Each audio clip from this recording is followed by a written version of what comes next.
Hey guys, welcome back to BockBock with K. My name is Ricardo. If you're new to our channel, go ahead and hit subscribe so you can keep up with our weekly uploads.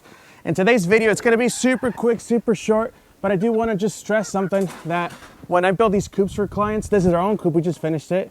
In our last vlog, you might've seen how we were constructing it, and now it's all done. When I do build these custom coops for clients, the first thing they do on night one, they tell me, how do I train my chickens to go up their coop on their own? Because some of them are starting to roost in their original existing toys and stuff.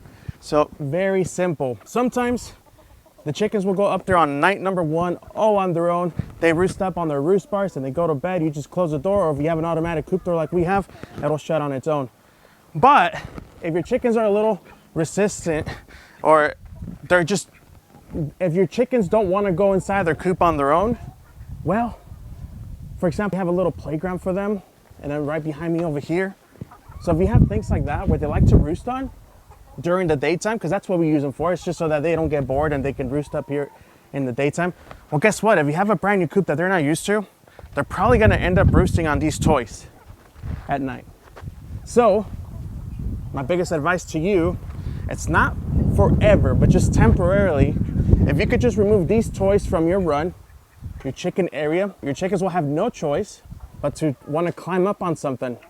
And they'll go up on their coop on their own. And once they're in there, there's roost bars. They're going to climb up on the roost bars. They're going to go to bed all on their own. Chickens are super smart, and they just want to roost up on the highest thing possible. So even here, some of them might roost here, but they want to get even higher. So chances are that they'll go up in their new coop. But if you have a brand new coop and your chickens are just not used to their coop, trust me, let's just clear out our chicken run. So right now, I'm going to go ahead and take these out of here. We found we have our duck making a lot of noise there. But yeah, we've had our chicken coop for a few days now, and everyone's been really good about it. But just to make sure, I'm gonna go ahead and get rid of these. See, that one's roosting right there right now. They just like to play on their little chicken playground. We call this their monkey bars that I build also. But anyway, I'm gonna go ahead and take them out, and then we're gonna see if every single chicken tonight goes to bed on their own. We're gonna come back at around sunset when the chickens like to go up in their coop and roost. But yep, almost forgot, but I also wanted to say, we're gonna go ahead and get rid of that roost bar right there and the monkey bars and this other playground that we have for them right here. We have people that will comment, well, my chicken is just roosting up on the roof of my coop. A lot of times it's because their chicken coop is really low to the ground, so it's just a couple feet off the ground, and the chickens are gonna wanna roost up higher than their little coop is. This one here is about 5 and some inches foot tall. So you can see here, I'm 5'8", and so it's got a couple inches on me right here. But anyway, if your coop's too short, or if there's practically no ventilation in your coop, a lot of the prefabricated coops that they sell out there on the market, they have 0 windows, no ventilation. And if it's summer, your chickens are not going to want to be in a very hot, steamy, smelly coop. So ventilation is really important even in the winter, so they don't develop frostbite with all the moisture that develops inside the coop. So just make sure that your coop has plenty of ventilation, that it's tall enough. And like I said, we're going to eliminate these right now because there's more Tisha. She's hanging out there on her playground. And yeah, my shirt looks like the Addams family, like Pugsley. That's Morticia, and we do have a Wednesday Addams as one of our chickens here. We'll show you here in just a sec. But yeah, let's get rid of our chicken toys in the yard, and then we'll come back at sunset and see how they do.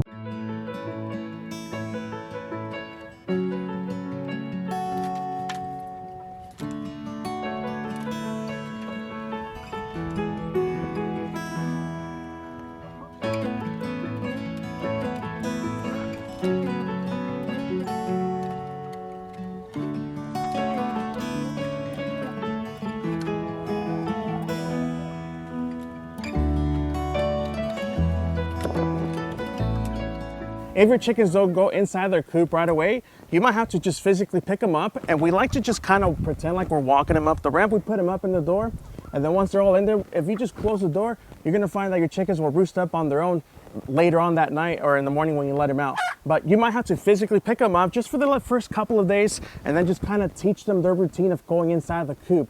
But I find that most often they're not. You don't even have to do that. It's in their nature to want to go ahead and roost and get away from predators at night. So they're gonna just go up there on their own. But if you have to pick one up, so be it. You know, we've had to do that times where we just open up the big door, put them up on the roost, and that's it. Well, that's it for today's video, you guys. I hope you guys enjoyed. I hope it was of any help. If it was of any help, go and give it a thumbs up. Subscribe to our channel if you haven't already. We upload every Sunday. So Thanks for joining me. We'll see you guys next time. Go ahead and watch one of these other 2 videos, or if you want a custom coop, hit me up on the email. I custom build these for people. We're located in Southern California. Don't be shy, say hello.